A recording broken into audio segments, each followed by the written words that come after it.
Bonjour, bonsoir, chers amis téléspectateurs. J'espère que votre rentrée s'est bien passée, que vous n'avez pas trop de soucis avec ce nouveau confinement ou que vous n'en aurez pas.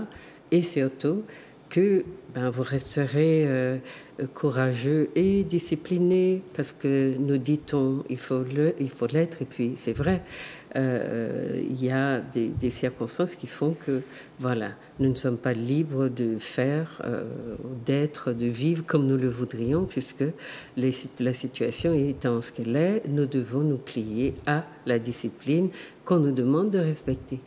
Sur l'actualité, j'espère qu'on a un petit peu évolué, que les esprits se sont calmés et puis que vous avez eu le temps de prendre de la distance, de réfléchir, d'observer et puis d'essayer que vous avez pu échapper ou que vous échappez aux manipulations. En tout cas, ce qui est important, c'est que vous soyez bien documenté, que vous restiez justement, on va dire, proche de ceux ou des courants de pensée, en tout cas, qui vous éclairent et non pas qui ont l'intention de vous faire avaler n'importe quoi. Donc, restez vigilants et puis surtout, soyez critiques. Personne n'empêche personne de parler, c'est vrai, si, c'est une vérité vite dite, parce qu'en réalité, non, ça n'est pas vrai. Il y a beaucoup de gens qui empêchent d'autres gens de parler. Mais enfin, vous comprenez ce que je veux dire? Quand vous attaquez ceux qui parlent ou ceux qui essayent de faire avancer la situation de la société dans laquelle nous sommes, parfois, vous frappez à tort et à travers et vous ne vous rendez pas compte que vous brisez certains élans qui sont nécessaires à une société. Nous sommes à une étape de notre vie, de la vie de notre société, qui va changer l'orientation du cours de nos vies, mais le cours aussi de nos pensées, notre manière de penser notre réalité est peut-être dépassée, ou alors nos conservatismes, ceux qui font que nous déployons des résistances très résistantes, elles devront aussi céder le pas à des pensées nouvelles et puis faire une place à la jeunesse qui, elle, ne pense pas l'histoire, ne pense pas la réalité comme les plus anciens. Et pourquoi est-ce qu'on leur demanderait de se penser dans les cadres qui ont été fixés uniquement par une catégorie de la population? J'ai déjà dit à ce même poste que la société appartient à tout le monde. Elle appartient aussi aux jeunes. Et il ne s'agit pas de les faire fuir pour aller chercher leur vie ailleurs, mais il s'agit de les conserver chez nous en leur donnant une chance de se faire une place dans cette société qui n'appartient pas à ceux qui ont fait main basse sur elle. Voilà ce que j'ai envie de vous dire. Et surtout vous proposer que nous continuions nos réflexions parce qu'il y a énormément de problématiques dont vous n'entendez pas parler dans votre société et qui nous font avancer aussi, qui font la vie, la diversité de la pensée d'un peuple, de ses orientations, de ses chercheurs. On a énormément de chercheurs qui nous proposent des choses passionnantes. Donc il faut que nous allions voir aussi ce qu'ils ont à nous dire. Et puis ceux qui trouvent que je suis un peu maîtresse d'école, je tiens beaucoup à ce que l'émission soit comprise et suivie par beaucoup de gens. Il y a beaucoup de gens dans la rue qui me disent mettez baguela, tibouin plus bas, il est trop haut, il est trop haut. Et nous avons déjà fait beaucoup d'efforts pour être plus à la portée de ceux de notre peuple qui ont envie de comprendre aussi nos débats. Donc pour cela, ce qu'on appelle en communication, je reformule certaines pensées que mes invités développent, mais de manière trop compacte, trop résumée aussi. C'est pour cela que je demande d'expliquer ou que je reformule ou que je reprends la parole pour expliquer ce qui a été dit, mais je n'ai pas l'intention d'être la maîtresse d'école de mes invités. Donc s'il vous plaît, ne le prenez pas sur ce ton-là et puis allons pas se fatiguer à se trouver des choses à redire. Chacun apporte sa petite partie sa petite réflexion et essaye de faire avancer justement la pensée et de faire en sorte que le plus grand nombre bénéficie de ce que nous apportons dans ce type d'émission que nous vous proposons. Donc je vous remercie de ne pas voilà, vous perdre en conjecture, d'inventer des choses, des relations qui n'existent pas. On essaye de vous apporter ce qu'on peut bénévolement, mais avec une télé qui nous permet de le faire. Donc, restons dans les choses qui nous élèvent au lieu de nous faire tomber dans les mesquineries auxquelles nous sommes coutumiers, parce que c'est peut-être plus facile d'aller vers ces considérations-là. Mais non, nous, on essaye d'élever le débat et de faire que notre peuple monte, le niveau de réflexion monte. Et pour cela, il faut que nous parlions de manière à ce que tout le monde, le maximum de ceux qui veulent et sont intéressés, le comprennent. Donc, c'est ce que je demande à mon invité de ce soir, qui nous fait le plaisir d'être là pour nous parler de 2 de ses ouvrages. Il nous vient de la Guadeloupe. C'est un chercheur qui a commis donc 2 ouvrages. Donc, il va vous parler ce soir. Bonsoir. Bonsoir, Juliette. Alors, vous êtes Jean-Luc Duvial. Oui, Diolo pour les intimes. Diolo pour les intimes. Beaucoup de gens vous connaissent sous ce pseudonyme. Enfin, oui. C'est un surnom ou c'est un pseudonyme? C'est un nom. C'est un nom. C'est un nom de lignée, en fait, parce que c'est le nom de mon arrière-grand-mère. Ah, très Donc, bien. je suis chez moi. D'accord. Donc, Diolo va vous présenter ce soir ces 2 ouvrages. Le premier s'appelle Rochekam. Alors, j'espère que vous voyez, parce qu'on n'a pas eu le temps de le mettre en diapositive. Voilà, ici, vous voyez peut-être mieux. Rochekam. Origine égyptienne, de la langue dite créole. C'est un mot d'origine... Voilà, très bien. Et décryptage hiéroglyphique de nos us et coutumes. Voilà. Donc, Rochekam, c'est le tome 1 et il reviendra vous parler du tome 2 qui est en fabrication. Donc, cet ouvrage, ce sera le premier dont on parlera. Et puis, on va essayer aussi de vous présenter, si on en a le temps, mais je pense que ça sera intéressant qu'on le fasse, Le secret de Bébé Doc, qui est un roman. Et donc, il va nous dire pourquoi il a choisi de travailler sur Bébé Doc, mais en même temps, nous expliquer peut-être le lien dans sa recherche entre les 2 événements, les deux ouvrages. Donc, de Rochekam, vous allez nous en dire, Diolo, un maximum, puisque nous avons 1h30 pour travailler ou discuter autour de l'ouvrage. Et d'abord, présentez-vous aux téléspectateurs. Alors, je vais dire tout d'abord bonsoir. Je suis Diolo Divial. Beaucoup de Martiniquais, de Martiniquaises me connaissent sous le nom Jean-Luc Divial parce que je suis aussi musicien. Et j'ai eu l'occasion de commettre un certain nombre de succès dont un titre qui s'intitule « Tu comprendras ». Mais ce que beaucoup de gens et peu de gens savaient, c'est que j'étais en même temps en période de recherche. Je suis un chercheur indépendant et qui s'est questionné depuis très tôt sur les questions relatives à l'origine de sa langue. Et à un moment donné... De la langue qu'on dit aujourd'hui, langue créole. Oui, la langue dite créole. Mais qui n'est pas une définition... qui n'a rien de créole. Qui n'a rien de créole, mais qui n'est pas non plus la désignation la mieux indiquée. Absolument. Oui, d'accord. Absolument. Okay. Et il y avait, selon moi, urgence à donner un coup d'arrêt à toute une série de fausses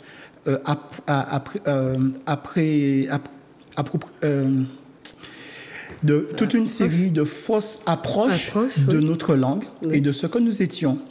Et comme par hasard, j'ai voulu, alors que je commençais à m'intéresser à la langue égyptienne, j'ai voulu comparer, dans un premier temps, 2 langues qui, à mon sens, n'avaient pas trop connu d'influence occidentale. Donc l'égyptien ancien, le problème était réglé puisque c'était une langue qui était très très ancienne, donc pas de risque, et en plus c'est une langue écrite où on a énormément de documents. Et la langue... Donc vous parlez des hiéroglyphes. Je parle des hiéroglyphes. Donc l'écriture était hiéroglyphique, c'est ça? Voilà, exactement. C'est ça, d'accord. Et deuxièmement, la langue des Kalinago, dont le document le plus important a été relevé par Raymond Breton en son temps. Donc voilà.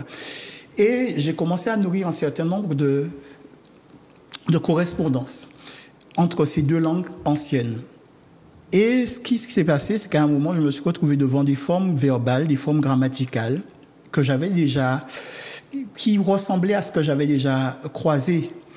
Et à ce moment-là, j'ai été vraiment...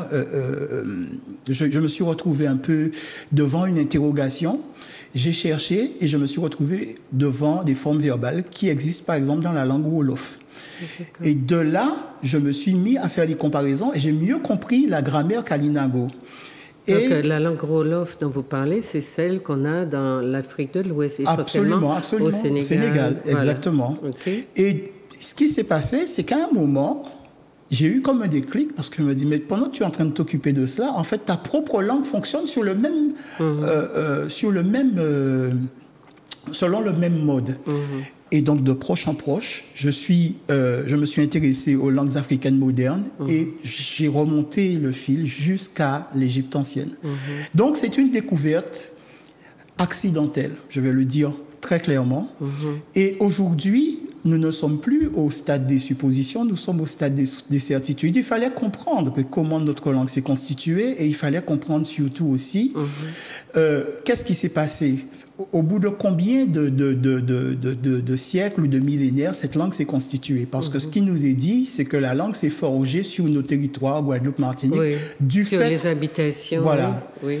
Or, notre langue est beaucoup plus ancienne que cela, beaucoup plus ancienne que le latin, que le grec, que l'acadien. Et pour aujourd'hui comprendre ce qui s'est passé, on peut remonter même au-delà de la langue égyptienne à la période préhistorique. Voilà. Et ces phénomènes qui ont été qui se sont construits à la période préhistorique ont impacté la langue égyptienne. Mais ce qui s'est passé, c'est qu'à un certain moment de son histoire, eh bien, l'Égypte africaine, on va dire, a dû reculer devant les invasions. Vers 650, il quitte carrément le pays. Certains se réfugient dans la région, et j'en parle, dont on ne nous parle jamais, qui est l'Éthiopie intérieure. Pour vous figurer l'Éthiopie intérieure, il faut prendre la latitude du Gabon et arriver jusqu'en Afrique du Sud. C'était un gigantesque empire. Les premières cartographies, les premières cartes du début de la cartographie européenne attestent de ce territoire. Mais après, il y a eu des migrations et on retrouve les mêmes correspondances phonétiques, y compris dans ce qu'on appelait avant le Soudan, c'est-à-dire le pays mandé. Qu'est-ce que notre langue en réalité?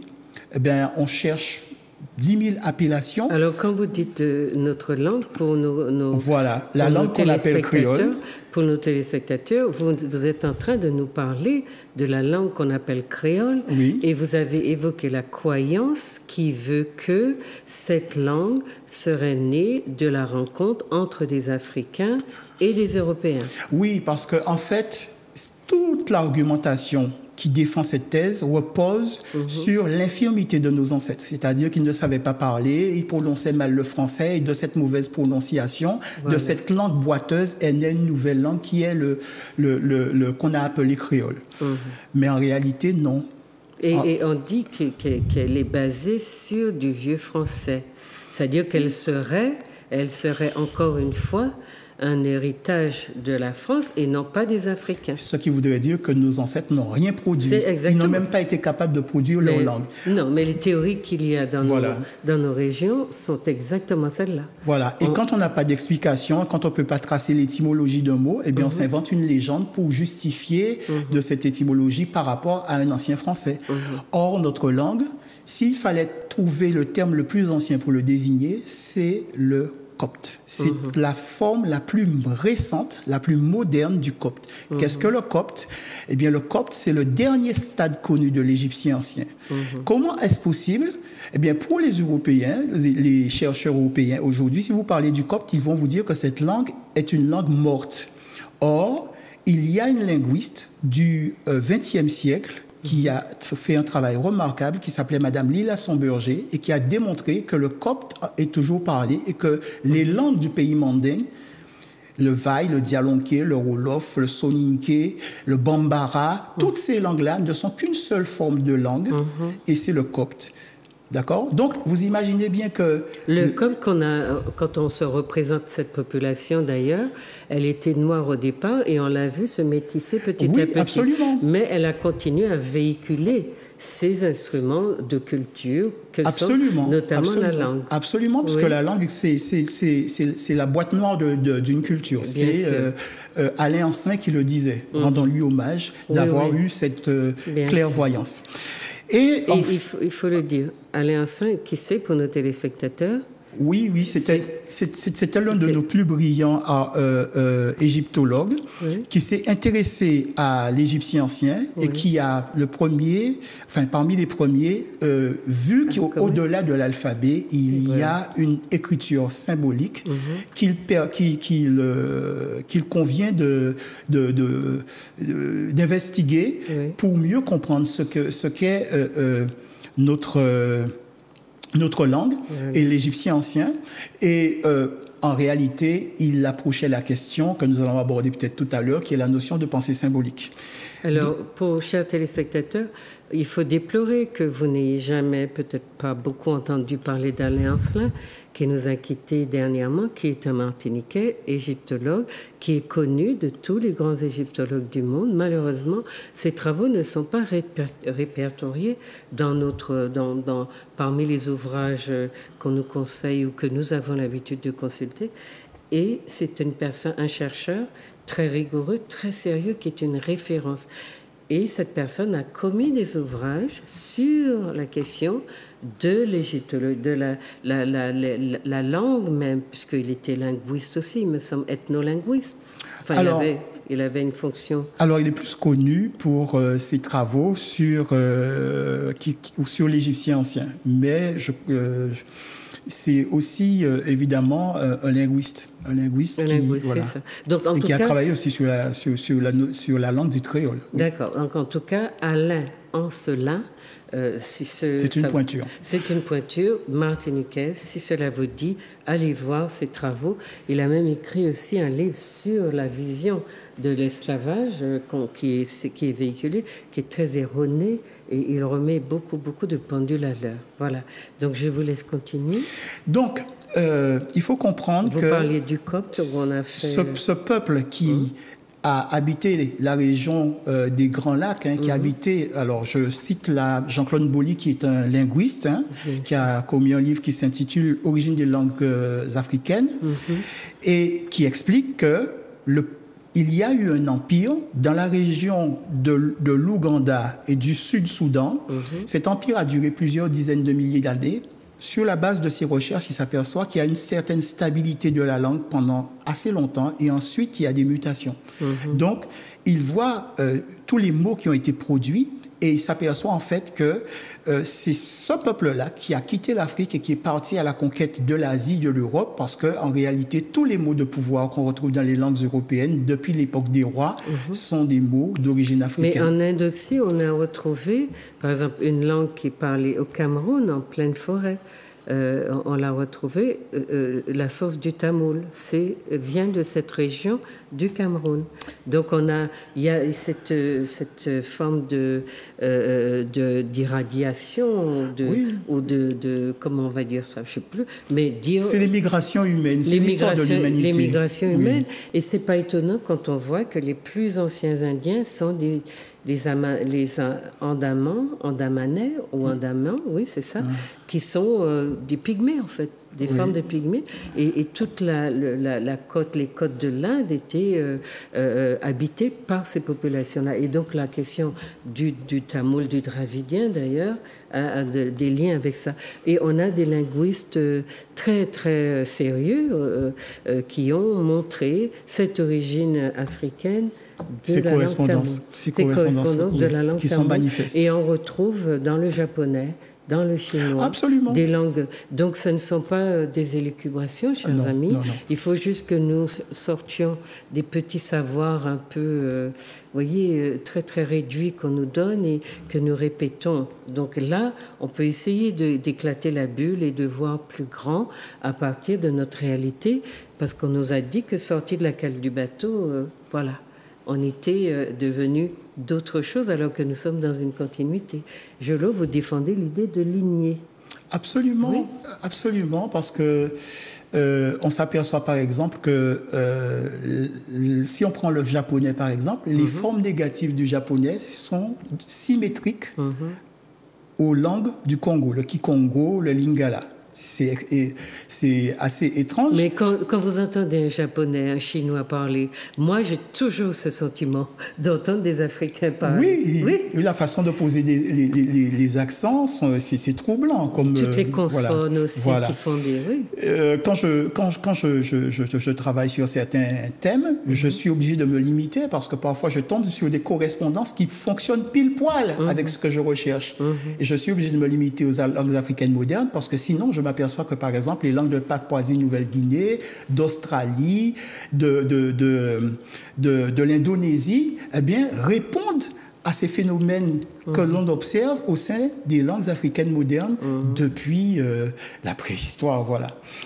Donc, en réalité, ce que je voulais dire, c'est que les Français avaient personnes bien précises où ils s'approvisionnaient, si on peut dire cela, en esclavagie, en africains, africains futurs captifs dans des colonies. Mais ces personnes-là, ils venaient du pays mandé, ils venaient du Congo, et donc ils arrivent. Avec quelle langue arrivent-ils en Martinique, par exemple? Eh bien, ils arrivent avec du copte. Donc nous, qu'est-ce qu'on a fait? Pour semer le trouble, nous sommes toujours dans l'indétermination. Ah oui, mais vous savez, en Afrique, il y a des milliers de langues, il y a des milliers de peuples. Non, non, il y a un trait commun. Et ce trait commun-là, c'est ce justement qui a permis que notre langue soit ce qu'elle est. Et vous avez, par exemple, dans notre parler de tous les jours, ici, par exemple, en Martinique, vous pouvez avoir un mot, une phrase qui a 6 mots. Dans ces 6 mots, vous pouvez avoir un mot Bambara, un mot Bassa, un mot Wolof, un mot Congo, un mot, par exemple, du copte ancien et un mot de français. Mais nous n'en avons pas conscience.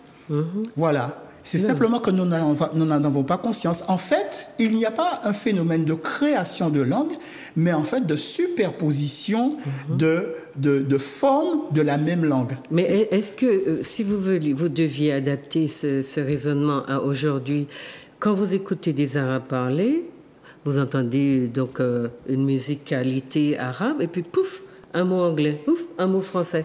Parce que là où la langue s'est développée en fonction des réalités sociales, sociologiques, eh bien, il a manqué, par exemple, ceux qui inventent les nouvelles technologies, en tout cas le vocabulaire pour les désigner, sont ceux-là qui donnent le vocabulaire au monde.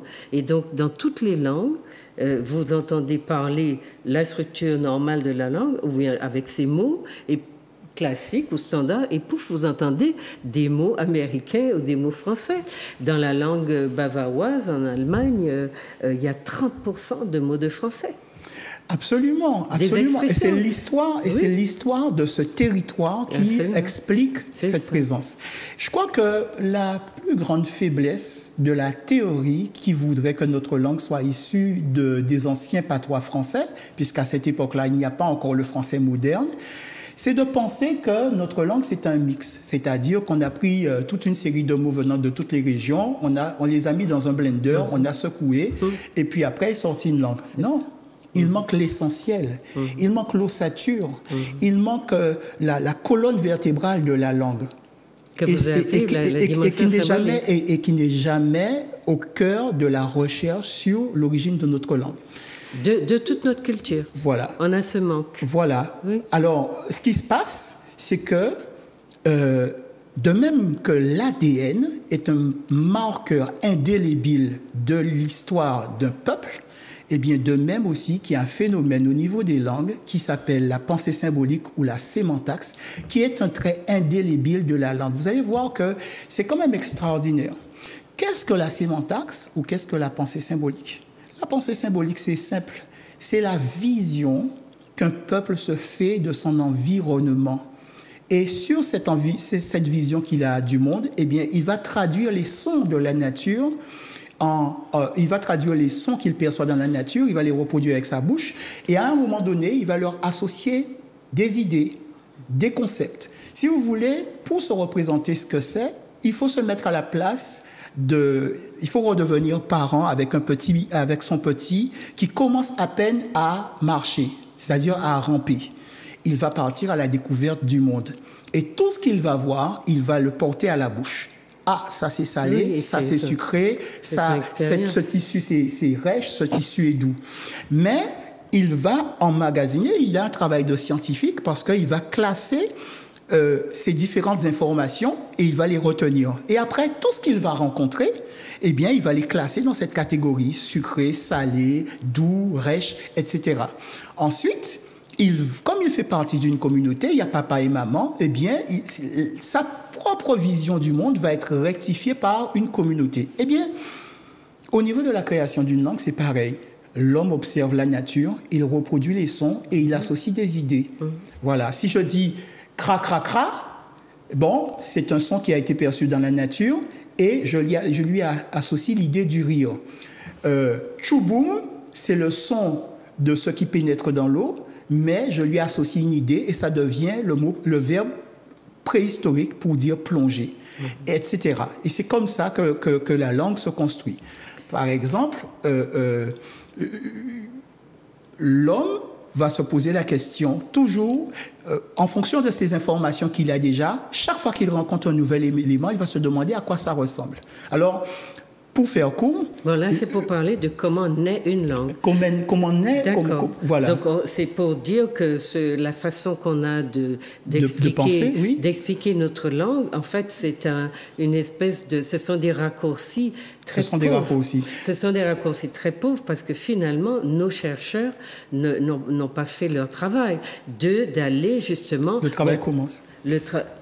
Il est commencé, mais justement de déconstruire toute notre culture, notre vision du monde, les explications de nos vies que nous donnons à notre société, à nos jeunes, etc. Ce sont en fait des croyances, des représentations qui n'ont pas été vérifiées et qui ne sont pas, on va dire, appuyées sur de la connaissance scientifique. Donc toutes ces remarques, ces façons qu'ont nos gens d'analyser leur présence montrent justement une grande faiblesse scientifique. Mais on a pris cette habitude et c'est comme ça que des gens peuvent vous dire je suis créole et ça ne leur pose aucun problème parce qu'on leur dit oui avant ça voulait dire ça mais maintenant ça veut dire ça et ils s'engouffrent là-dedans parce que ça paraît, c'est une façon aussi, une sorte de paresse intellectuelle dans laquelle on a structuré les mentalités de nos peuples. Donc cette langue-là, vous êtes en train de nous dire comment naît une langue, on est bien d'accord que quand nos gens arrivent ici, ils n'inventent rien. Ils viennent avec un bagage. Ils continuent de parler leur langue et de développer des idées, de développer leur pensée symbolique. Et ils rencontrent une autre langue qui va venir aussi s'entrechoquer aux leurs, puisque en a plusieurs, et qui va donner cette structure particulière qu'on retrouve dans les sociétés de plantation. Puisque même les Américains, Afro-Américains, ils ont une forme de parler auquel on donne des noms. Alors, cette langue-là, vous l'avez appelée Wichika. Oui, mais je vais expliquer pourquoi. D'accord. Je vais expliquer pourquoi. Alors, pour conclure sur ce premier volet, je veux dire quelque chose.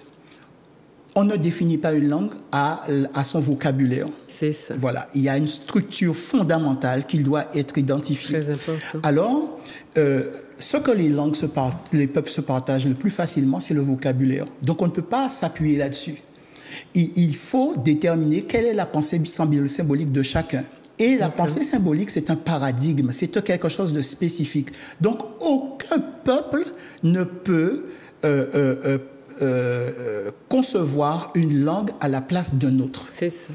Parce que c'est une question de pensée, pensée symbolique. Et c'est une vision du Ce monde. qui s'est passé, c'est qu'à un certain moment, la pression subie par nos ancêtres du fait de la colonisation, le phénomène de domination a été aussi un phénomène de domination linguistique. Absolument. Donc, certains mots des langues du continent ont été remplacés par des mots français petit à petit, mais toujours selon la logique interne de nos ancêtres.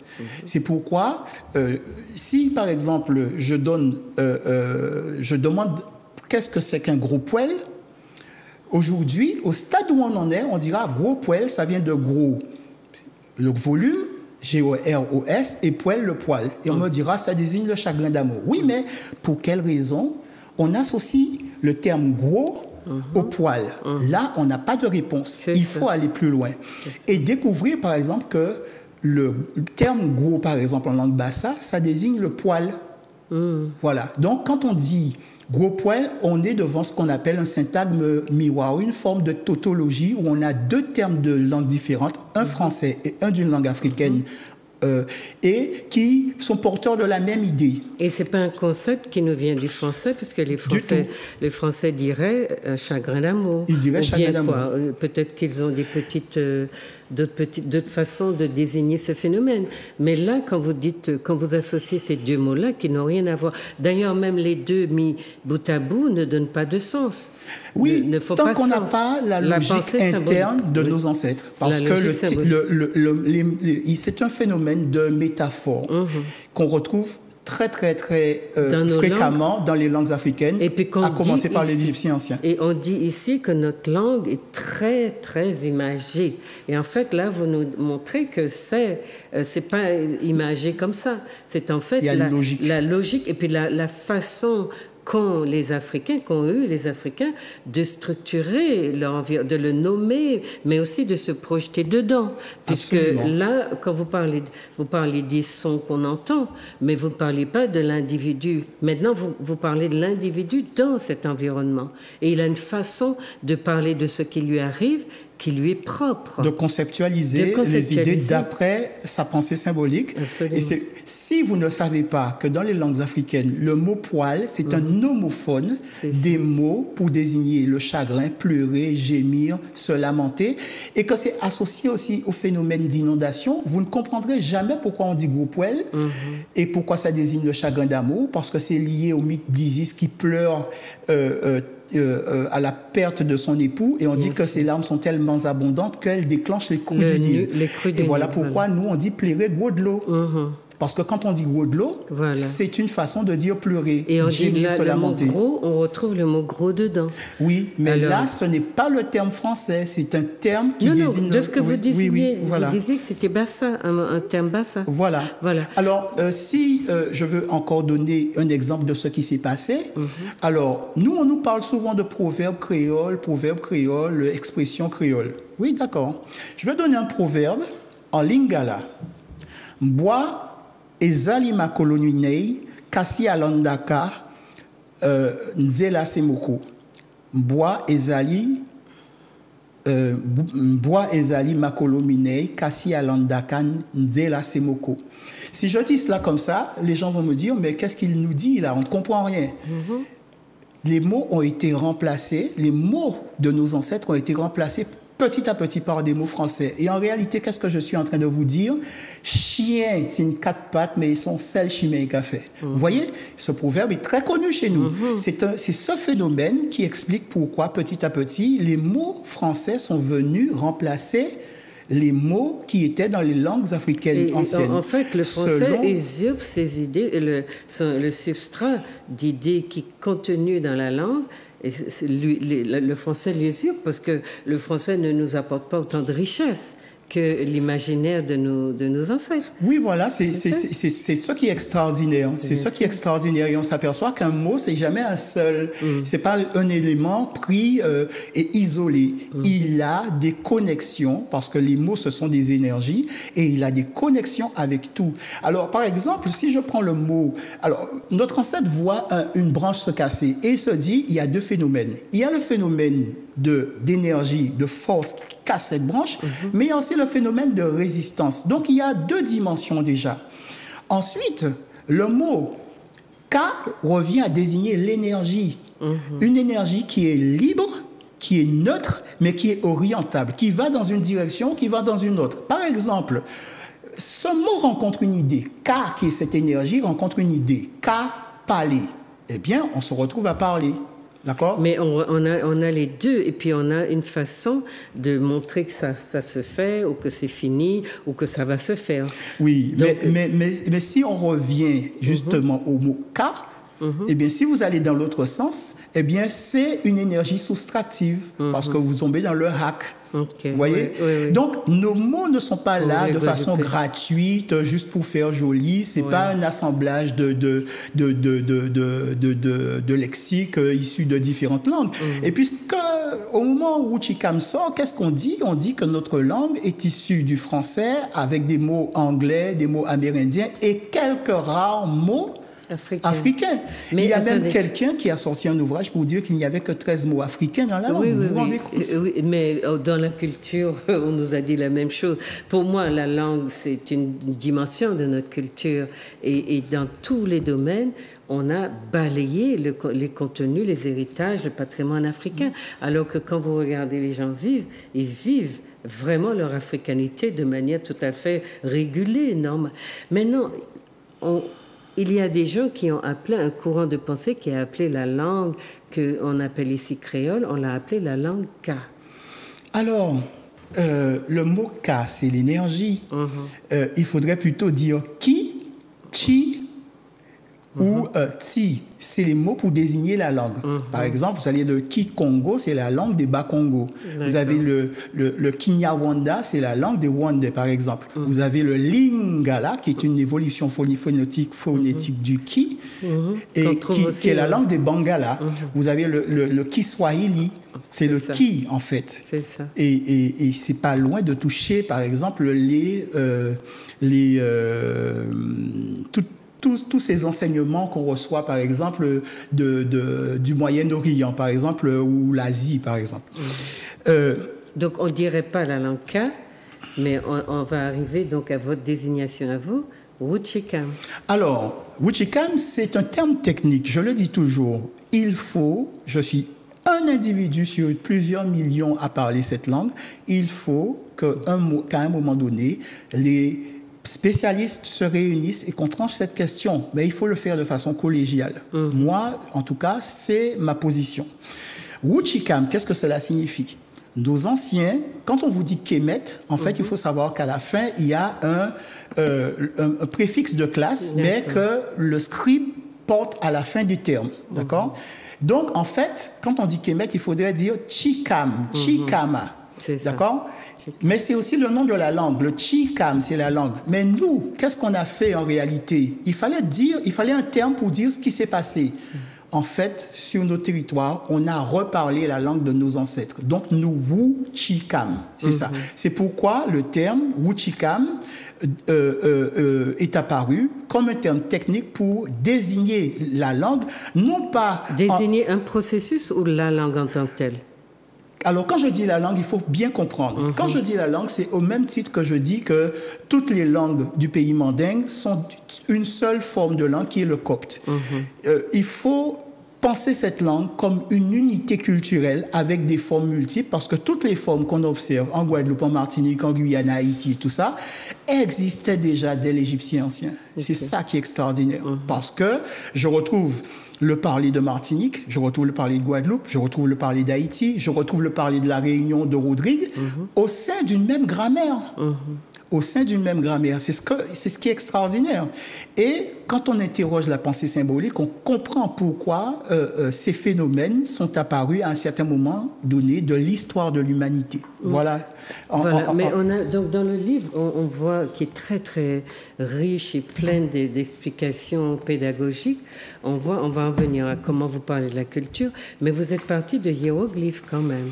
Nous sommes partis des hiéroglyphes parce qu'il fallait montrer déjà qu'il y avait 112 termes qui existent encore dans notre parler d'aujourd'hui et que nos ancêtres de la vallée du Nil utilisaient. Cette façon que nous avons de désigner... 112. C'est en l'état des recherches. C'est un choix. Non, mais il y en a beaucoup plus. En l'état des recherches, c'est ce que vous avez trouvé. 112. En fait, c'est la sélection que j'ai faite. J'ai sélectionné 112 termes. À l'époque, j'ai sélectionné 112 termes. Mais il y en a une infinité. Par exemple, ici, nous sommes très attachés à notre histoire et nous avons réhabilité un personnage qui était vraiment honni, qui était le nègre marron. Mais d'où vient ce terme marron?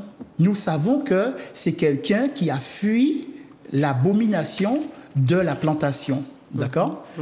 Et quelle est l'explication qu'on nous dit? Ça vient du portugais ou de l'espagnol, cimarron. Mais une fois qu'ils ont dit ça, c'est terminé.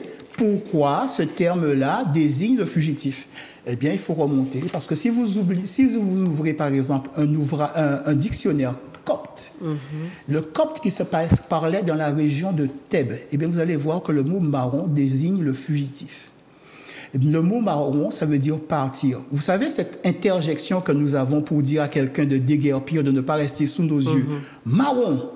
Les gamins à l'école, ils se disaient ça, quoi. À 5 heures, c'était l'heure de la fin des cours. À 5 heures, arrêtez là. Marron. Parce que si je te retrouve sur mon chemin, je te fais ta fête. Eh bien, ce marron-là existe tel quel, avec le même sens, la même orthographe.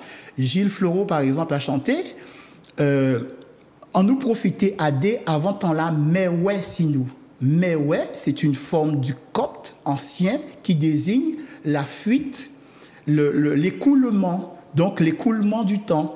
Et il y avait aussi un terme pour dire qu'on avait fait l'école buissonnière ou nous t'ai fait matébis. Eh bien, on disait, nous mérons l'école là. Eh bien, tout ça, ce sont des formes très anciennes.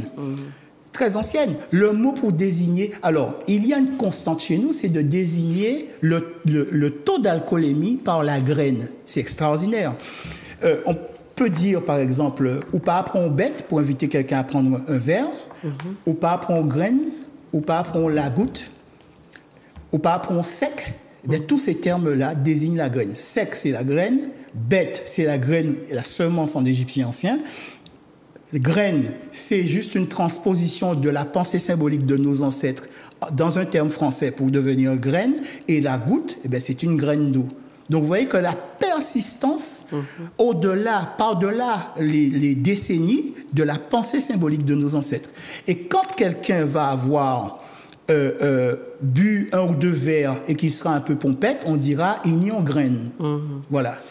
Mais pour nos téléspectateurs, donc quand vous parlez de pensée symbolique, c'est pour qu'ils se représentent bien ce que ça veut dire. On a des gens qui sont habitués à ce vocabulaire et d'autres pas. Vous leur dites en fait qu'on a une manière de regarder, par des métaphores, vous avez utilisé le mot tout à l'heure, des métaphores, c'est-à-dire une manière imagée de dire les choses. Voilà, de dire les choses. Et quand vous dites « manque apprenti sec », ça n'est pas sec, c'est loin d'être sec. Oui. Et pourtant, vous désignez l'action ou la boisson comme étant... Donc, ce n'est pas la boisson en tant que telle qui est sèche ou qui est sec. C'est quelque chose qui est de l'ordre d'une construction.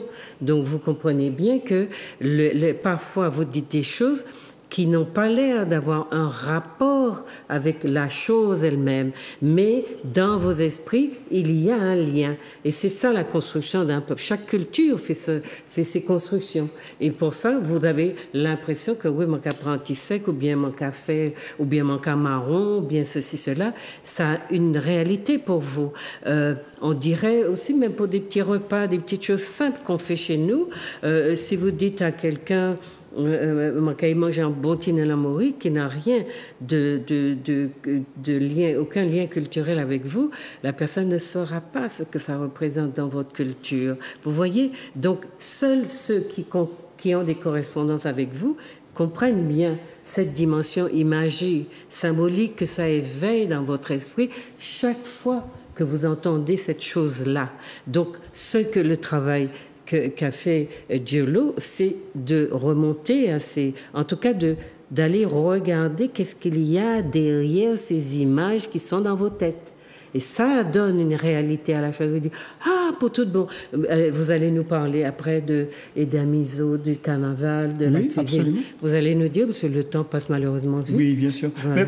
Mais, juste pour terminer, vous allez voir que le degré d'alcoolémie chez nous se compte en graines. Quelqu'un qui est pompette, on va dire ignon graine, ignon tigraine. S'il a vraiment beaucoup consommé, on dira igrainé. Donc il est chargé de graines, comme un arbre qui est chargé de fruits et dont les branches sont prêtes à se casser. Et si vraiment là il est arrivé à un stade où il ne tient plus debout, on va dire il chargé. D'accord? Donc chargé de graines. Et on pourra aussi dire il boulait. Mais quelle est la forme de la boule? C'est encore la graine. Vous voyez, ce sont des choses qui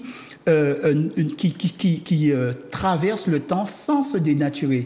Et c'est là la limite de la théorie qui veut que notre langue vienne du français. Vous comprenez bien que notre langue est accessible à tout le monde, mais construire ce type d'expression n'est n'est possible et accessible qu'à ceux qui partagent cette pensée symbolique.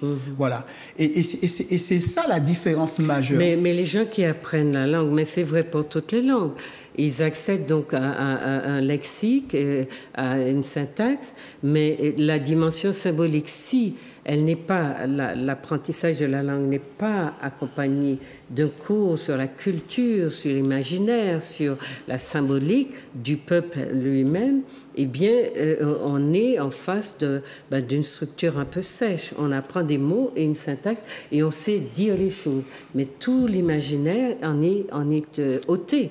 Voilà, absolument. Et c'est le travail que nous faisons en Guadeloupe avec un atelier que nous avons monté qui s'appelle l'école Fombois-Ouchikam. Le Fombois, c'est pas le cœur de la forêt, c'est le lieu où le disciple reçoit les initiations majeures de sa civilisation, de sa culture.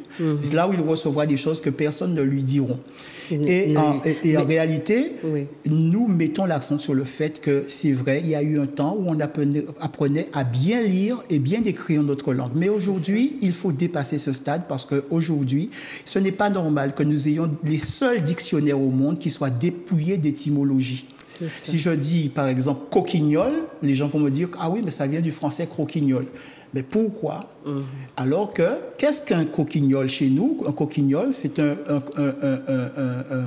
poulet dont le cou est dénudé. Voilà. Co, c'est le registre de la volaille. Qui, c'est le cou, c'est la gorge. Et gnol, gnoka, c'est le serpent. Donc, un coquignol, c'est un poule, cocaille, et son coq, ou un poule, kouaï, lisse qu'on pourra serpent. Et vous voyez que le sens prend toute sa dimension. Et aujourd'hui, nous devons rentrer dans la dimension étymologique. Et symbolique, et le travail de décryptage donc, est important. C'est pour cela qu'il faut que les gens qui ont la charge d'enseigner notre langue soient eux-mêmes investis et convaincus de cette dimension culturelle. Or, ce n'est pas forcément le cas. Et pourtant, les faits nous attendent et on peut être dans le dédain, on peut nier 20 ans, 30 ans, mais ce que moi j'annonce et ce à quoi je sensibilise tout le monde, ce sont des faits qui sont indéniables. Vous ne comprendrez jamais ce qu'est la grammaire de notre langue si vous ne touchez pas à la question de la pensée symbolique, parce que vous ne comprendrez pas comment nous sommes arrivés à avoir les pronoms possessifs et les pronoms démonstratifs que nous avons dans notre langue.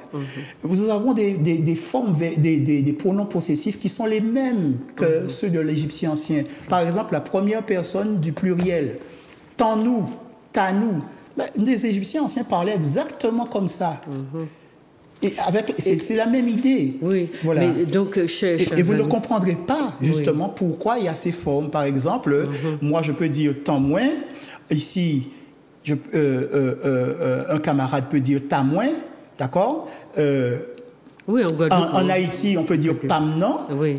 En Guyane, on peut dire tamo, mopa, voyez, ou poumo. On peut retrouver la même chose à l'île Maurice. Mais qu'est-ce que sont tous ces possessifs? Ce sont des possessifs qu'on retrouve tous, on les retrouve dans l'égyptien ancien. D'accord. Donc, c'est un phénomène très ancien. C'est ça. Donc, quand vous dites origine égyptienne de la langue dite créole, décryptage hiéroglyphique de nos us et coutumes, vous utilisez les hiéroglyphes pour remonter donc à cette langue copte qui a irrigué la langue égyptienne et qui elle-même est le substrat de la langue dite créole ici. Donc, est-ce qu'on peut, si on veut parler de notre langue, est-ce qu'on peut dire le Wuchikam ou comment est-ce qu'on pourrait la désigner, puisque nous disons maintenant soit le Ka, soit le martiniquais ou le guadeloupéen ou l'haïtien, mais comment désigner cette langue? Et puis en dehors de tous les contenus que vous donnez, puisque vous parlez bien de l'origine de la langue, plus un tas d'autres choses, comment, pour rester un petit peu dans l'appropriation, la compréhension aussi, appeler notre langue finalement? Alors, je crois qu'il y a énormément aujourd'hui de propositions. Cela démontre que c'est une question qui interpelle tout un chacun. J'entends des propositions qui sont intéressantes. Par exemple, sur le cas, je dis simplement que le son A ne relève pas de la langue, mais de l'énergie. Bien sûr, la vibration qui sort de la voix, c'est une énergie aussi. On peut le concevoir comme cela. Il faudrait plutôt penser au qui. Sommes-nous prêts à cela? C'est un cheminement à faire. Moi, ce que j'ai voulu, c'est montrer l'unité de cette langue que nous parlons de par le monde. De la penser maintenant, pas comme des isolats où chacun revendique un peu son précaré, mais comme une unité. Il y a une unité culturelle. Oui, mais c'est pour ça que je vous disais. Et donc, parce que, si demain, lors d'un colloque international, il statue en disant oui, on va l'appeler Wuchikam, tant mieux. Mais je dis que c'est une des propositions parmi d'autres qu'il faudra défendre. Il faudra expliquer pourquoi. Nous savons que cette traduction de Wuchikam, ça peut être aussi le néo-chikam, parce que c'est le Wu, c'est le préfixe de la répétition. Donc, c'est quelque chose de nouveau. On parle de nouveau la langue de nos ancêtres. Donc, ça veut dire que c'est un cercle et que notre culture ne disparaît pas. Elle ne disparaîtra pas. Et quelque chose de très important, on veut nous vendre le concept de société créole. Mais qu'est-ce que cela masque? Ça masque que la culture de nos ancêtres était tellement puissante qu'elle a influé et elle a construit, elle a bâti le pays Martinique, elle a bâti le pays Guadeloupe. Donc, il faut à un moment donné savoir, en étant conséquent avec soi-même, reconnaître qu'il y a eu, de la part de nos ancêtres, une africanisation de la société coloniale. C'est manifeste. Mais il faut juste que les chercheurs soient assez cohérents et fassent leur travail. Mais même le peu de choses que j'ai écrites sur notre société, il n'y a pas besoin de creuser pour trouver l'africanité, elle est partout.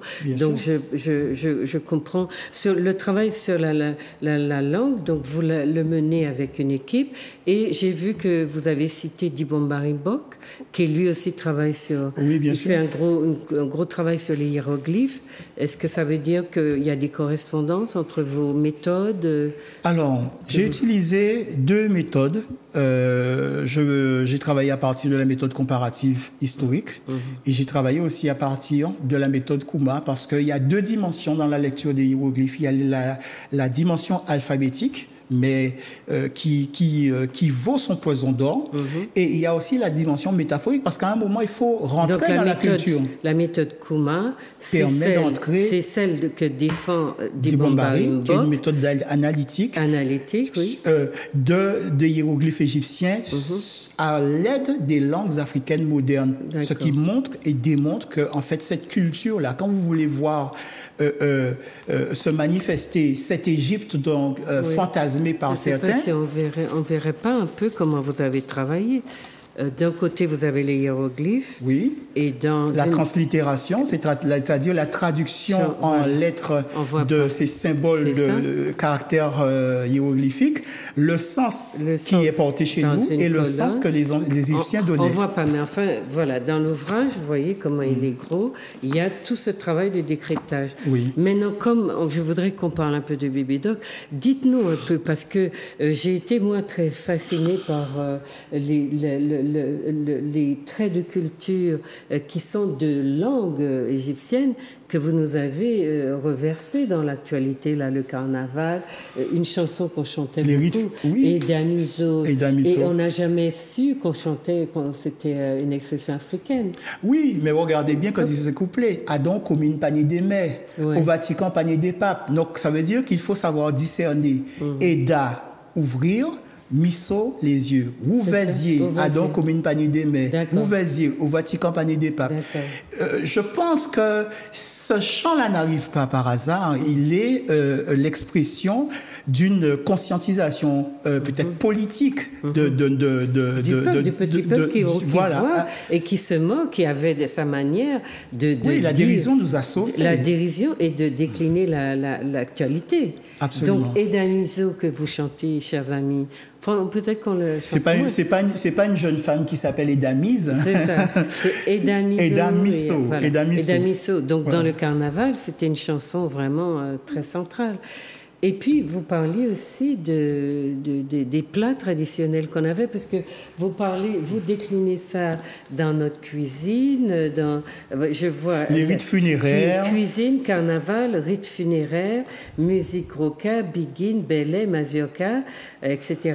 Vous avez pris des exemples, donc c'est très intéressant à lire, parce que vous tombez effectivement dans une réalité qui est analysée autrement que les espèces enfin, je sais pas, quand je vois qu'on s'est contenté de ces approximations pour parler de nous, mais bon, on peut toujours rattraper le temps perdu, chers amis. Donc, il faut lire et puis critiquer si vous n'êtes pas d'accord. Mais vous allez trouver vraiment des bases pour penser votre réalité, votre langue, votre vie, votre africanité qu'on vous a toujours cachée.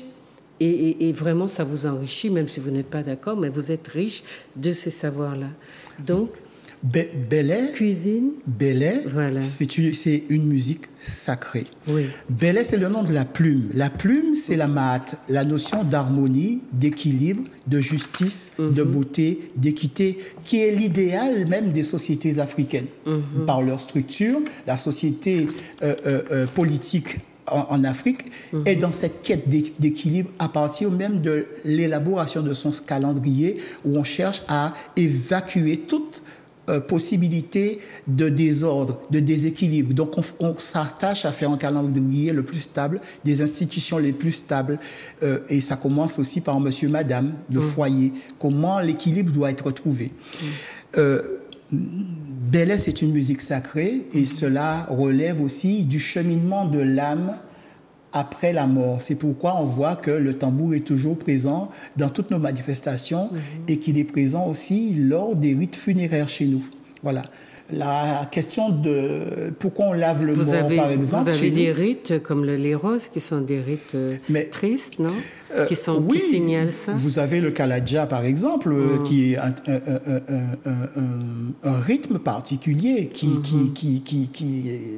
est support à la mélopée.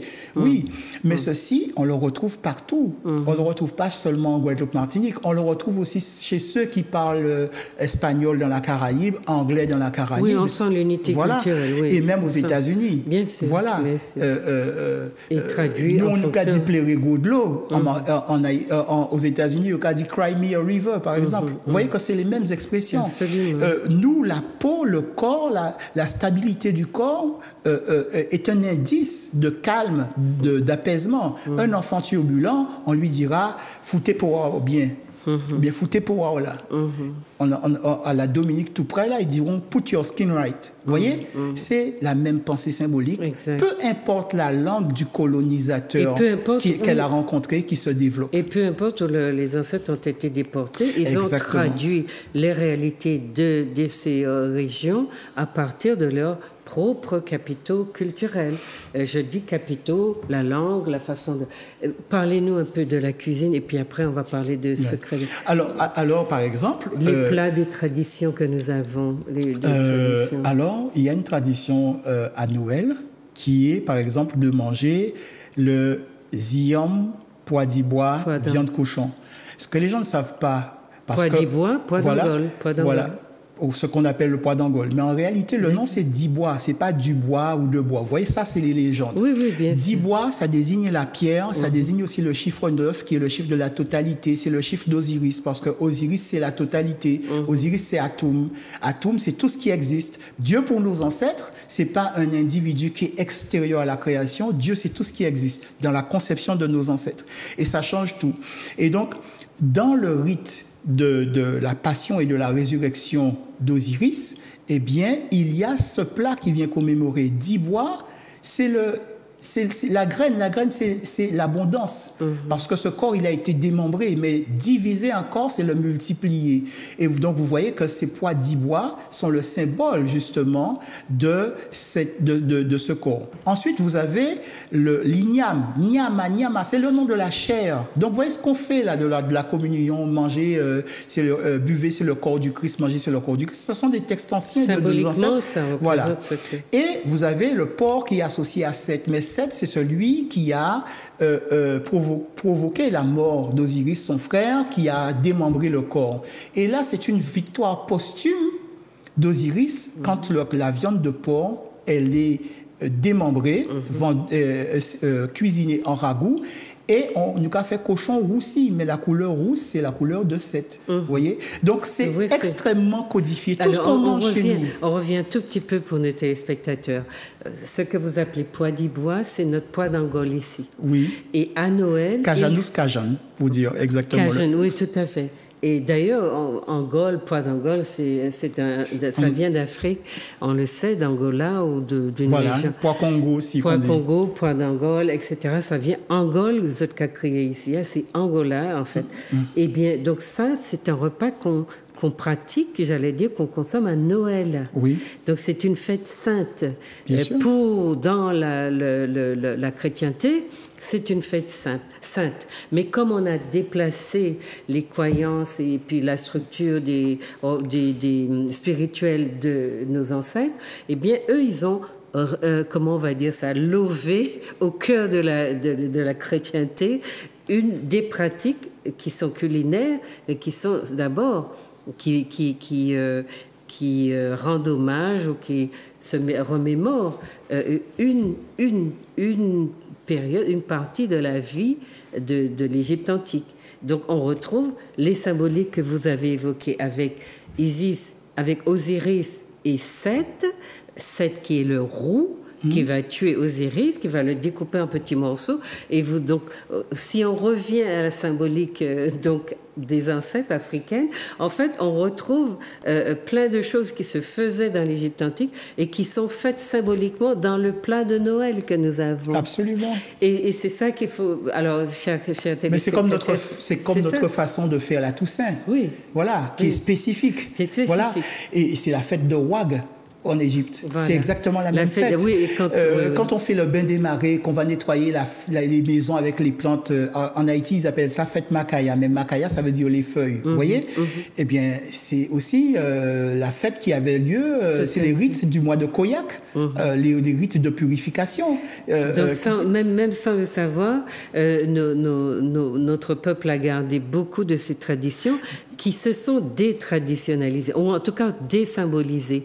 Mais, chers amis, si vous faites l'effort de reprendre la symbolique, eh bien, vous êtes dans quelque chose qui vous projette ou propulse des millénaires en arrière. Et donc, ce qu'on appelle la mémoire collective, qui est multimillénaire, de votre peuple à garder. Donc, n'allez pas dire que vous avez cessé d'être africain, puisque vous portez le monde et ses traditions. Voilà où je voulais en venir. Okay. Être africain, c'est pas simplement une question de phénotype, c'est pas simplement avoir les cheveux comme nous avons ou la peau comme nous avons. C'est d'abord une question de pensée symbolique. Et tous ceux qui se disent « je ne suis pas africain », eh bien, je leur souhaite bon courage avec leurs petits bras à muscler, parce qu'ils vont toujours penser le monde comme leurs ancêtres. Ils vont penser le monde comme des Africains. Ils ne seront jamais des Européens. Un Européen ne sera jamais un Africain parce que c'est une question de pensée symbolique. Dis-moi comment tes ancêtres pensaient le monde, je te dirai comment tu t'exprimes et je te dirai surtout qui tu es. Parce que demain, il est question du devenir, par exemple, de nos territoires, le devenir de la Martinique. Eh bien, cette pensée symbolique africaine va se manifester, que l'on le veuille ou pas. Parce qu'il y a un modèle qui est pérenne. Nous savons qu'il a marché puisqu'il a duré plusieurs dizaines de milliers d'années. Oui. C'est le modèle le plus stable. Non, mais ce qui est très, très, très fort dans l'ouvrage aussi, c'est le fait que nous pratiquons des choses que nous avons désymbolisées parce que nous n'avons pas la connaissance. Mais dès qu'on récupère cette connaissance qui est spolié, qui n'est pas enseigné parce que peut-être que nos éducateurs eux-mêmes sont désinvestis de tous ces savoirs-là. Dès qu'on se réapproprie ce savoir, tout d'un coup, on est propulsé dans un autre univers et on a l'impression qu'on a perdu beaucoup de choses, mais ça va très très vite de se réapproprier la symbolique, cette pensée symbolique, mais aussi de se dire être africain, comme vous venez de le dire, c'est pas seulement une question de couleur de peau, parce que l'idéologie du métissage est là aussi pour vous faire croire qu'en vous diluant, vous faites disparaître votre africanité. C'est ce qu'on vous dit parce qu'on ne vous a pas livré la culture qui va avec la peau noire et les cheveux crépus. Cette culture-là, nous avons des chercheurs qui travaillent dessus. Et comme je vous le disais, ça n'est pas grave si vous n'êtes pas d'accord, mais appropriez-vous tout ce que vous pouvez, ce dont vous pouvez vous approprier, parce que c'est un enrichissement et vous allez voir que vous devenez beaucoup plus conscient de vous-même, puisque tout d'un coup vous vous dites, eh bien, Monteka fait ça, et ça nie tel sens, ça nie tel site.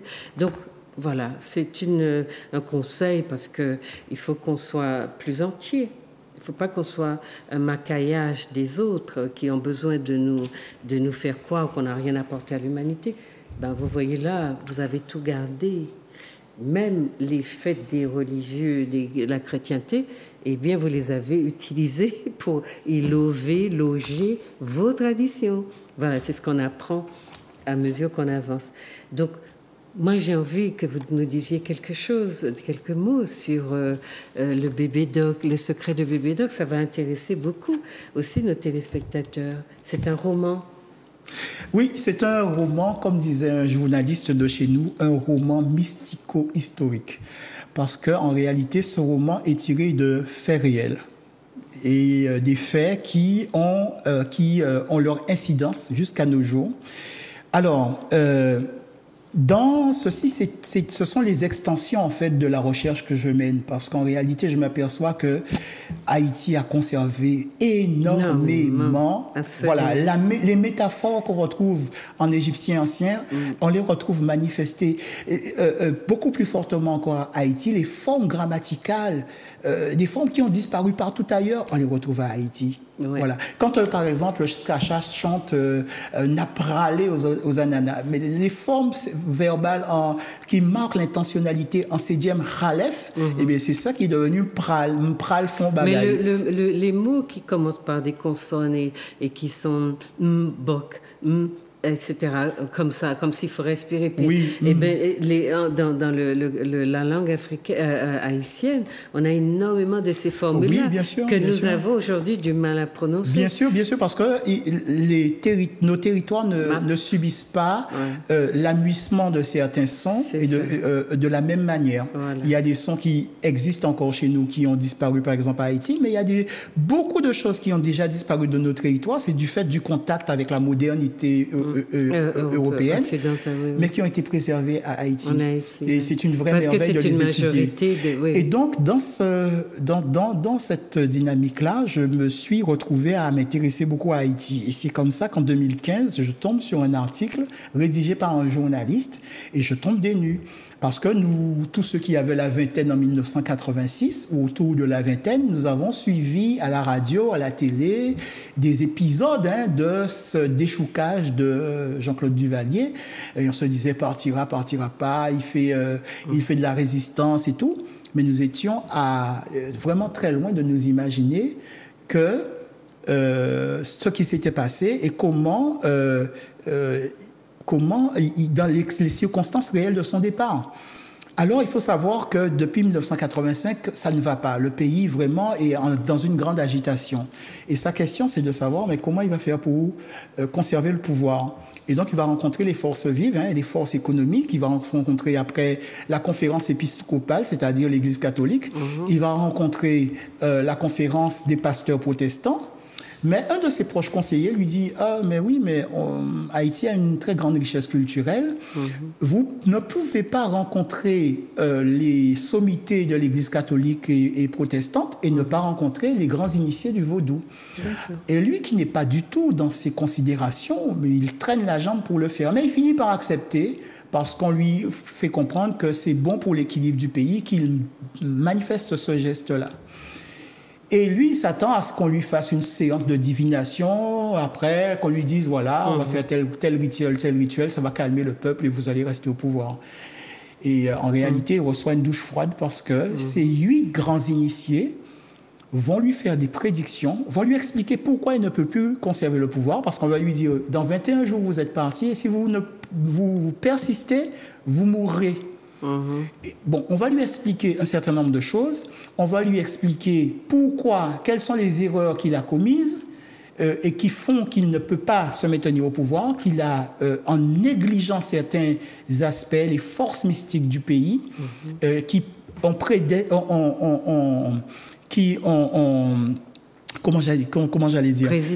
qui ont présidé à la création, à la fondation de la nation haïtienne et qui protègent le pays depuis. Ils sont encore là. Depuis Dessalines. Ils se manifestent depuis Dessalines, depuis Bois-Caïman. Et ils sont encore là et il ne faut pas les négliger. Or, il les a négligés et pour ces raisons-là, eh bien, il doit partir. Il a commis des erreurs, il doit partir. Mais en plus de ça, ils vont lui dire quel va être le destin d'Haïti de 1986 jusqu'à 2036. Mais avec une précision et avec aussi une précision concernant tous les événements qui vont se dérouler. Mais là, vous parlez de grands initiés du vaudou haïtien. Ils ne sont pas venus du Bénin. Non, ce sont des grands initiés, ce sont des gens qui vivent le plus souvent retirés du monde. Certains même habitaient dans des grottes. Vous savez, il faut savoir qu'ils n'ont pas contact. Ce sont vraiment des gens qui sont dans une dynamique du respect de la vie, de la nature. Et donc, ces personnes-là vont se déplacer spécialement. Et la réunion qui a commencé à 9h du matin va s'achever vers les 15 heures. Donc, vous imaginez 6 heures de consultation. Et ils vont lui dire qui c'est qui, jusqu'à 2036, va gouverner le pays. Avec des phrases codées, bien évidemment, parce que si Duvalier est au courant de qui pourrait prendre le pouvoir, il aura vite fait de les identifier et de les éliminer pour conserver le pouvoir. Mais on lui dit... Et tout ceci, depuis 1986, se vérifie avec la précision d'une horloge atomique.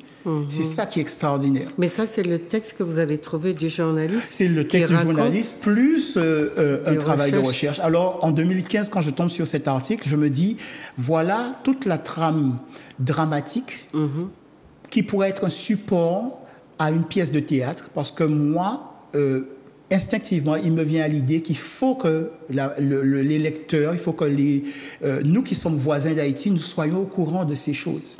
Parce qu'en fait, ils ont expliqué qu'au bout de toutes ces années, eh bien, Haïti va redevenir une nation prospère.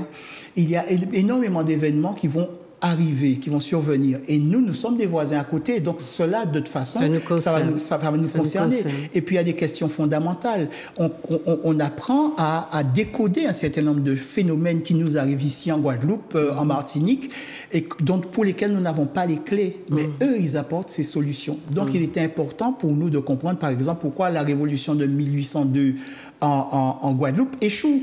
Par exemple, parce que ils étaient en contact avec ceux qui menaient la lutte en Haïti, qui leur avaient dit, il faut faire un Bois-Caïman, il faut faire des cérémonies pour demander l'accompagnement des ancêtres.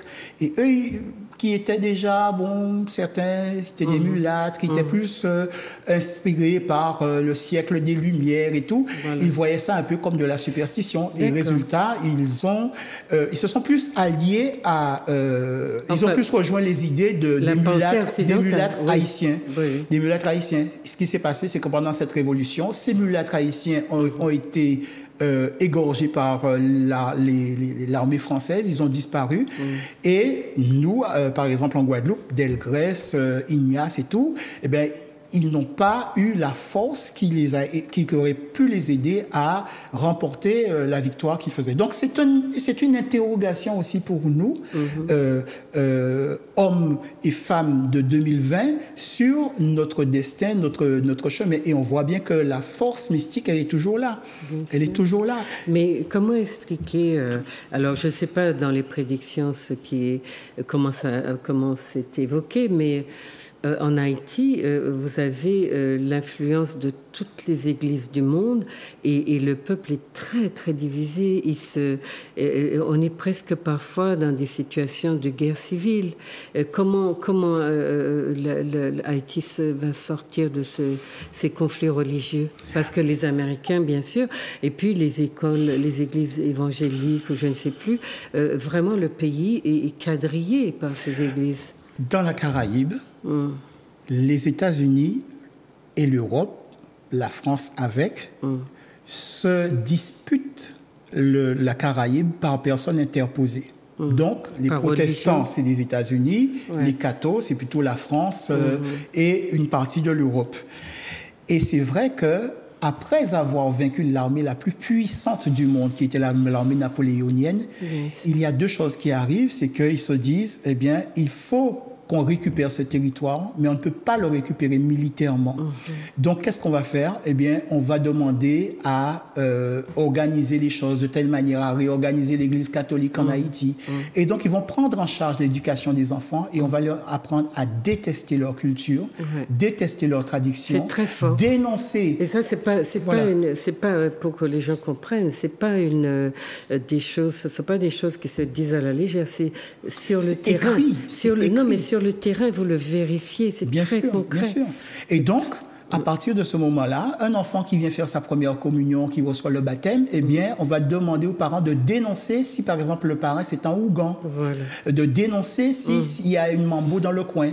Et donc, on va mener aussi des vendettas contre les vaudouisants. Beaucoup de massacres. Ils vont même aller à Bois-Caïman et couper des arbres. Bon, à leur risque et péril, bien évidemment. Et voilà le travail qui a été fait parce que il était hors de question que les Haïtiens continuent à utiliser cette force mystique pour se défendre. Il fallait les en déposséder.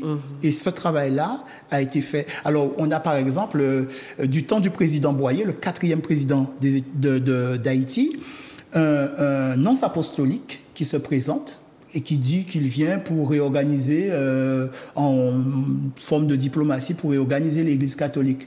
Michel de Glory, c'est le nonce apostolique. Mais ce qu'on s'aperçoit aussi, c'est que c'est un espion de Charles X.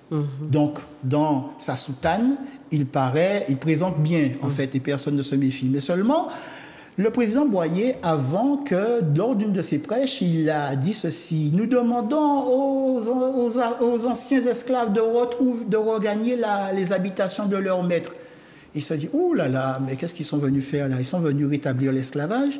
Et par la puissance du verbe prononcé lors de ces prêches, où la population est vraiment sous le charme, tétanisée, eh bien, ils sont en train d'organiser une contre-révolution. Surtout que l'illettrisme est très fort. Très fort. Et ils n'enseignent pas, parce que l'enseignement n'est pas gratuit, je crois. Ils n'enseignent pas, mais ils viennent effectivement endoctriner. Donc c'est très, très violent. Et donc, ce que fait Boyer, c'est qu'il attend un certain moment. Boyer, c'était quelle époque déjà? Je sais pas. Alors, c'est le 4e. Oui, c'est 1800, c'est le 4e. C'est le 4e président.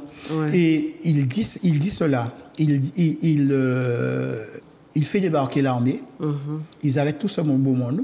Ils reçoivent une belle raclée et le lendemain, ils sont mis sur un bateau. Et quand on vient lui dire que la délégation du Vatican a pris la mer et qu'ils vont bientôt prendre le large, il dit « canonnez-moi ça ». Et ça, c'est une première chose. Mais après, ils reçoivent encore d'autres attaques. Quelle attaque? Avant qu'au sein des loges maçonniques, ils ont reçu le message suivant: vous êtes indépendants administrativement, vous êtes indépendants militairement, Mais spirituellement, vous êtes encore dépendant du Grand Orient de France. Et Boyer aura cette décision. Il décidera de fonder dès lors le Grand Orient d'Haïti pour être vraiment indépendant de toute influence européenne. Bon, aujourd'hui, il faudrait mettre des parenthèses parce qu'ils ont quand même réussi à leur coup, parce qu'on s'aperçoit que les politiques qui nous apparaissaient comme étant des politiques publiques françaises, eh bien, elles sont appliquées. Nous avons connu, par exemple, cette opération où on éliminait les porcs parce qu'il y avait un phénomène de peste porcine. Mais le même phénomène s'est passé en Haïti. La stérilisation des femmes dans les années 70. Les mêmes politiques. Dans toutes les colonies françaises, d'ailleurs. Ben oui. Oui. Mais alors, cette question-là, c'est le drame qu'on va retrouver aussi sur tous les territoires africains. Hein, toutes les religions, les grandes puissances se partagent donc les zones d'influence et ils vont avec leur religiosité, leur christianisme ou leur protestantisme, etc. Et les Africains, comme les Haïtiens, se déchirent. Nous, c'est parce qu'on est, je crois, 80-90% chrétiens qu'on n'a pas tout à fait ces formules-là, mais on les a à petite échelle. Les témoins de Jéhovah, les évangélistes, les ci, les ça. Et donc, on a ces petites guéguerres qui démantèlent beaucoup de familles. Parce que les vrais frères, les vraies sœurs ne sont pas ceux-là voilà. Alors, comme je vois que le temps avance. On a maintenant le voyant vert, je voulais que vous nous disiez, puisque vous avez dit que ce qui a été prévu va se réaliser. Les prédictions vont se réaliser. Se réalisent et vont se réaliser. Donc Haïti est censé, d'après ces prédictions, sortir de l'ornière dans laquelle elle a été placée. Elle a été placée et ces millions d'Africains, parce que je pense qu'il y en a aujourd'hui des millions qui sont partis dans le monde. Ils vont rester dans le monde ou ils reviennent construire leur nation? Alors, très bonne question. Alors, je vais déjà dire un certain nombre de choses. Oui, parce qu'on a... très rapidement, Duvalier, on va lui dire par exemple que 24 ans après son départ, il y aura un tremblement de terre qui fera 300 000 morts. On lui dira qu'un jour, à sa place, il y aura un danseur de carnaval. Mais on lui dira aussi que à un certain moment, il y aura un président... Le danseur, c'était qui? Jimmy machin? Non, Michel Martelly. Michel Martelly, ah oui. Et ils ont donné... il faut savoir qu'en fait, ce qu'ils ont expliqué, c'est que des présidents qui ont gouverné Haïti au 19e siècle vont revenir au pouvoir. Ah, oui. Et donc, tout est codé comme ça parce que il y a eu Saint-Fort de Pradine qui avait gouverné à un certain moment. Et en fait, Michel Martelly, c'est un descendant de Saint-Fort de Pradine. Oui. Aujourd'hui, ce qu'Haïti attend... un descendant de Dessalines aussi. Oui, qui peut revenir. Mais qui sont déjà revenus et qui ont déjà gouverné, ils ont déjà fait leur temps. Mais en fait, il y aura une période où les temps seront instables. Mais ce qu'Haïti attend aujourd'hui, c'est le retour de Lysius Salomon Jeune, qui était un président qui avait amené une grande stabilité, notamment économique. À l'époque de sa gouvernance, il fallait $50 américains pour faire une gourde haïtienne. Et c'est ce qu'on attend aujourd'hui. Haïti a plus de 60 ressources minières stratégiques. On parle de l'or, du cobalt, de l'uranium, c'est ce que veulent les Canadiens, de l'argent. Les Canadiens les exploitent déjà, ces ressources-là. Les Américains et la France, en plus en retrait, mais toutes ces puissances sont intéressées par Haïti sans que les gens ne comprennent pourquoi, parce qu'on ne parle pas des ressources minières d'Haïti.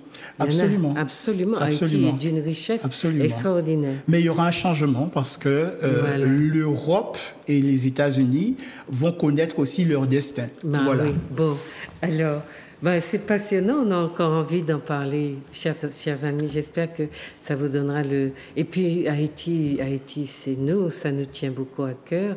Et j'entends des gens qui critiquent qu'il y ait des immigrés. Ils ne critiquent pas les autres, mais les immigrés haïtiens les dérangent un peu à la Martinique. Si vous permettez, beaucoup de ces immigrés haïtiens sont des descendants de Martiniquais et de Guadeloupéens qui ont quitté Haïti, qui ont quitté la Guadeloupe et la Martinique dans les 20 années qui ont suivi l'abolition de l'esclavage pour aller vivre dans une vraie nation libre qui était Haïti. Et il y en a qui ont encore des patronymes de gens d'ici. Absolument. Donc vous voyez, ceux-là que vous critiquez, ils sont peut-être issus, sont des gens qui sont ici d'ici. Mais voilà. Nous n'avons pas parlé de Duvalier, mais le destin de Duvalier touche directement la Martinique. L'histoire de Duvalier dans la Caraïbe commence par la Martinique. Il est d'origine haïtienne. Ça touche la Guadeloupe, ça touche les États-Unis, oui, avant de toucher Haïti. Bien sûr, il est d'origine martiniquaise, on l'a signalé assez, et voilà. Voilà, donc c'est passionnant, on pourrait continuer encore, mais chers amis, j'espère que vous aurez envie de découvrir les livres. C'est plein d'idées nouvelles. Voyez, au lieu de rester dans des choses qui sont molles, qui ne nous donnent pas de consistance, ni une vue de nous-mêmes, une vision de nous-mêmes solide, debout, qui nous donne envie d'introspecter, de chercher, de pousser, de ne pas avaler les idées toutes faites qu'on nous a avancées. Voilà, j'espère que vous avez là de nouveaux ouvrages ou des angles de vue, des études, et puis pourquoi pas un bébé-doc pour la lecture, dont la lecture est très simple, me semble-t-il. C'est un roman. Donc voilà, allez-y, renseignez-vous, documentez-vous, enrichissez-vous, et puis parlez autour de vous de ce qui vous a frappé, cherchez, et puis essayez de voir, de remonter à monsieur Divial Jean-Luc, alias Diolo. Un téléphone, si vous voulez leur donner. Alors, ou bien un lien pour vous toucher. Alors, sur Facebook, très simplement, vous tapez Ouchikam ou Le Secret de Bébé-Doc. Vous pouvez me joindre. Ou alors Jean-Luc Divial Hamlet.